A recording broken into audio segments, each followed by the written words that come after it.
haddaad adigu dayaxa hiigsanayso dad baa jiri doona iyaguna ku howlan ama daba socda harkaaga, kuwaasoo hawshooda iyo hawl maalmeedkeeda ka dhigan doona halka aad maalinba hargasho.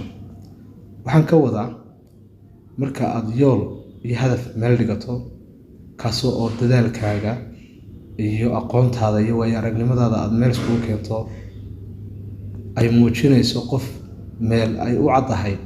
Sidoo kale waxaa jiri doona dad raba barta aad maanta taagan tahay si kasta oo ay kaaga soo daadejin karaan iyo si kasta oo ay yoolkaaga ku dacal marin karaan ama yoolkaaga ku majara habaabin karaan isku dayi doona. Balse ogsoonow, dadkaasi maalin kaliya ayuunbay jaanis helayaan. Waa goorma? Waa markaad adu fursad u siiso oo aad waqti siiso, aad kula hadasho, aad kula muranto, ayay waxay jaanis u heli doonaan barta aad taagan tahay inay soo gaaraan. Hase ahaatee intaad socoto ama aad gurguranayso ama aad ordayso, cid ku soo gaari kartaa noloshaada ma jirto.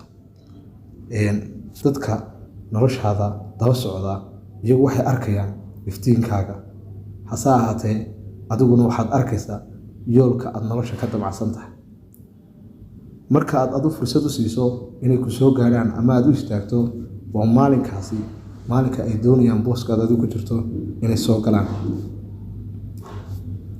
Markaan markaa ku xasuusinayaa adiga waxa weeyaan, haddii aad doonayso nolosha halka aad doonayso maanta inaad gaadho, adiga oo hadhi iyo habeenba waqtigaaga ama ha yaraado ama ha badnaadee ku bixinaya, waxa weeyaan dadka nolosha kaa dambeeya waayo aragnimo ka qaado.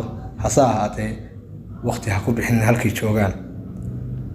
Sidoo kale dadka noloshaada ka xuni fursad ha u siinin ay kugula murmaan, fursad ha u siinin halka aad maanta joogto ay ku soo istaagaan, sababtoo ah iyagu waxay rabaan booska aad ku jirto inay soo galaan, ee maha macnahoodu waxaad doonayso inay doonayaan.